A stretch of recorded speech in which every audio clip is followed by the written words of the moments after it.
Every arc in One Piece gives us one character who has insane power before we even know their name. In Elbaf, that character is Loki, and the story around him is one of the saddest, most twisted setups Oda has written in years.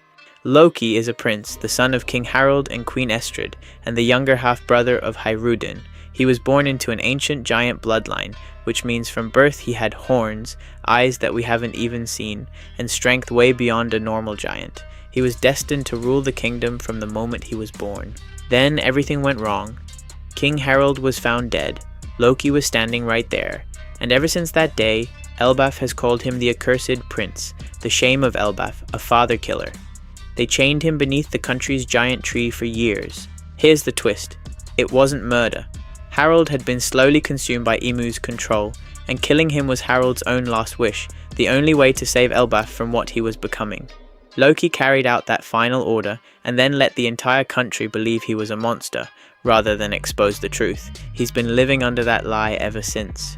Now let's talk about what actually makes him one of the scariest fighters in the entire series, because Loki doesn't just have one power, he has two.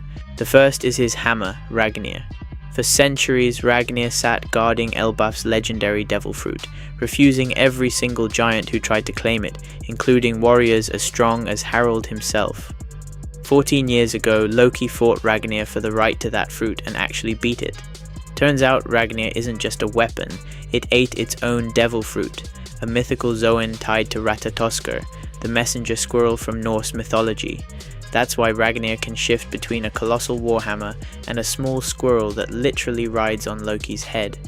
Once Loki proved himself worthy, Ragnir pledged itself to him completely, and it's been his weapon ever since. The second power is the fruit Ragnir was guarding all along, Elbaf's national treasure. Loki ate it himself, and it turned out to be a mythical Zoan dragon fruit, letting him transform into a colossal black dragon, big enough that other giants look small standing on his back. In that form, he can breathe devastating blasts of lightning, and he's shown ice abilities through Ragnir as well, freezing enemies solid in an instant. Now here's where it gets interesting, because none of this is random. Oda built almost every piece of Loki straight out of Norse mythology. Start with the name itself.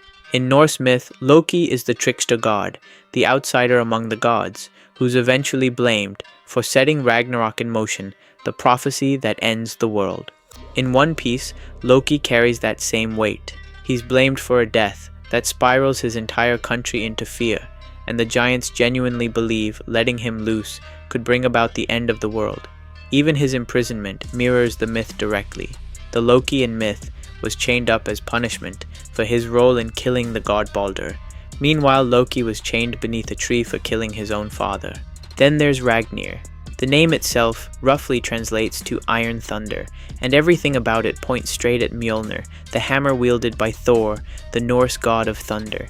It directly ties with Ratatoskr, the messenger squirrel, who in Norse mythology runs up and down the world tree, Yggdrasil, carrying insults between the eagle at its top and the serpent at its roots.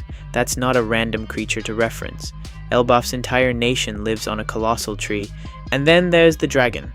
In Norse myth, Nidhogger is the serpent, or dragon, that gnaws eternally at the roots of Yggdrasil, an agent of decay and destruction, gnawing away at the world tree from below. Loki's dragon transformation is widely believed to be exactly that creature, a being of destruction tied to the roots of the world, just like the myth describes. Even his lightning attack has a name pulled straight from the source. Loki's beam attack is called Thorheim, fusing Thor's name directly into the technique, while his ice ability, Niflheim, is named after the primordial realm of ice and cold in Norse cosmology. I think tying the design to Norse is actually very cool. Even the Viking culture of the giants is super interesting. In Norse myth, Loki doesn't get redeemed. He's the one who breaks free from his chains and brings about the actual end of everything. Oda's version has spent this whole arc setting Loki up as misunderstood, sympathetic, even heroic. So which version of the myth is Oda actually building toward? The wrongly accused prince, or the harbinger, who was always going to bring the end, no matter what anyone did? Because right now, both readings fit the evidence we've got. Drop your thoughts in the comments below, and make sure to like and subscribe.